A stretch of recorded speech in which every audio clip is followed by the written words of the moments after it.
Merci Eric Ruff d'être avec nous. Vous êtes l'administrateur général de cette vénérable institution. D'abord, comment se porte la Comédie Française et ses employés ? Elle traverse, comme nous tous, avec pas mal de difficultés, cette période. Simplement, j'ai la chance de diriger un théâtre dont le modèle prouve sa qualité. C'est-à-dire que j'ai des permanents, j'ai des gens que je peux appeler, que je peux convoquer, avec lesquels je peux raconter des histoires. Et puis j'ai 60 acteurs qui ne travaillent pas ou peu. Donc dès que je leur propose la moindre chose, ils se précipitent dessus comme la misère sur le pauvre monde, tellement ils ont faim de jouer. Voilà, un acteur, ça fait pas ses gammes à la maison, ça fait pas de la baratérie à la maison, ça ne fait que jouer avec des gens en présence, pour le coup. Donc ils sont très avides de reprendre et en même temps très heureux de ce que nous pouvons faire déjà. Alors, l'ouverture des théâtres a été encore repoussée. Est-ce qu'il y a un sentiment de colère aujourd'hui ? On a beaucoup parlé des lieux de culte qui avaient rouvert, pas des lieux de culture. Ça vous a fait quelque chose, ça ? Qu'on puisse rassembler des gens, justement, pour des motifs religieux, mais pas pour des motifs de culture. Personnellement, vous les opposez pas. J'essaie de ne pas m'épuiser dans des types de comparaisons qui pour moi, n'en sont pas réellement l'essentiel, le non-essentiel. Je crois que le monde entier est pris dans des contradictions que nous portons nous-mêmes, entre l'économie, la santé, etc. L'essentiel de nos vies ou non, où est-ce qu'on le place. Je suis pas arbitre de cette chose-là et j'essaie surtout de ne pas m'énerver d'une façon infertile. J'essaie de travailler là où je peux travailler, d'avancer là où je peux avancer. C'est sûr qu'on est dans une reconduction. Ce stop and go est absolument épuisant. D'aucuns réclament qu'on est en fin de date, mais en fin de date, personne ne peut la déterminer. Donc, il faut essayer d'être le plus philosophe possible. Il est vrai que jusqu'à maintenant, je trouve qu'on arrivait à se raconter une histoire entre les tragiques grecs et Netflix. On se disait, ça va être ça, le méchant va arriver, la catastrophe est là, etc. Mais là, on s'aperçoit qu'on ne sait plus comment raconter cette histoire. C'est une dramaturgie qui nous échappe. Je ne sais pas si on est au début, au milieu, à la fin. Absolument. Clairement. Voilà. Alors, maintenir le paquebot en marche, c'est clairement ça aussi, la Comédie Française. Ça passe donc par ces propositions que vous faites sur le web, une web télé justement de la Comédie Française qui a réuni 8 millions de personnes pendant le premier confinement. Et on va regarder un extrait de ce que vous faites justement, et c'est du théâtre à table avec l'École des fans. Regardez. Lorsque je m'en allais, fut-elle triste après ? Triste ? Non. Non. Si fait. Pourquoi donc ? Oui, je meurs. Elle vous croyait voir de retour à toute heure. Et nous n'ayons jamais passé devant chez vous cheval, âne ou mulet qu'elle ne prit pour vous.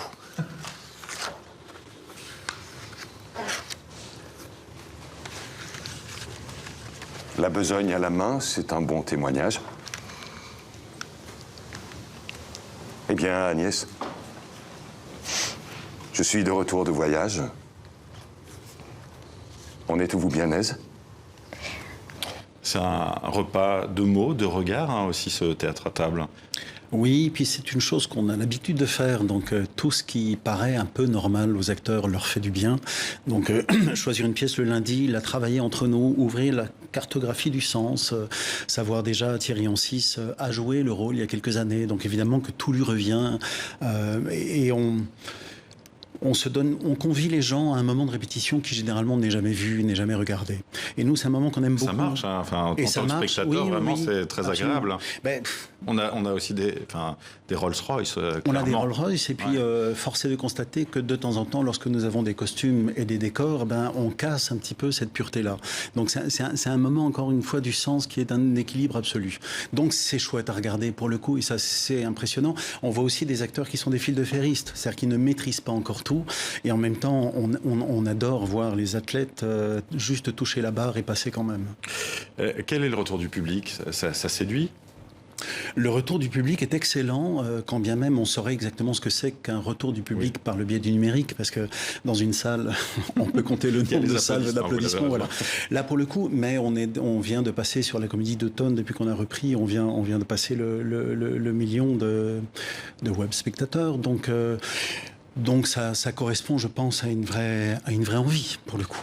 Alors ce public, j'ai lu, et c'est vous qui répondiez à ces questions sur France Culture, qu'il était essentiellement féminin essentiellement parisiens aussi, je crois, avec une bonne répartition sur la province. Ouais. Puis aussi d'autres pays francophones. Il y a 20% de ce public qui est au-delà de nos frontières. Donc dans les pays francophones et dans les pays non francophones, mais voilà, votre public... Ça aussi, ça ouvre des perspectives, parce qu'on sait que la formidable. comédie française se déplace parfois à New York ou ailleurs. Oui, absolument. Et là... On est dans un gros paradoxe, c'est-à-dire qu'on n'a jamais eu autant d'audience que depuis que nous sommes fermés. Alors on n'aime pas du tout l'énoncer comme ça, parce que c'est très douloureux pour le coup, mais il est vrai que la capacité de rayonnement que ça nous donne et la capacité d'accomplissement de nos missions, on ne l'a jamais vécu à ce point-là. Est-ce que la contrainte, justement, vivre ce confinement, c'est propice à la créativité aussi ? Sous la contrainte, est-ce qu'on crée différemment ? Ouais. Oui, une cage de scène au théâtre, c'est court, jardin, face, lointain, c'est une contrainte absolue et on raconte depuis des siècles toutes les histoires du monde là-dedans. Donc les contraintes font théâtre. J'ai coutume de dire contre mauvaise fortune, bon cœur, et contre contraintes sanitaires, théâtre. Essayons de faire ça. Et il est vrai que depuis que nous sommes coincés et qu'on travaille beaucoup sur une programmation du visuel, on essaye de suivre, on essaye de répondre aux désirs des gens, on essaye d'être dans la malheureuse actualité dans laquelle on est, mais c'est ce qu'on appelle le hic et nunc au théâtre, le ici et maintenant. Le fait que quelqu'un vient le mardi, il ne verra pas la même chose que celui qui est là le jeudi. Donc ce hic et nunc, on essaye, d'une manière quelquefois différée sur 24 heures, on essaye de le garder, on essaie de dire aux gens que nous travaillons pour eux dans la même difficulté et dans la même porte des risques aussi.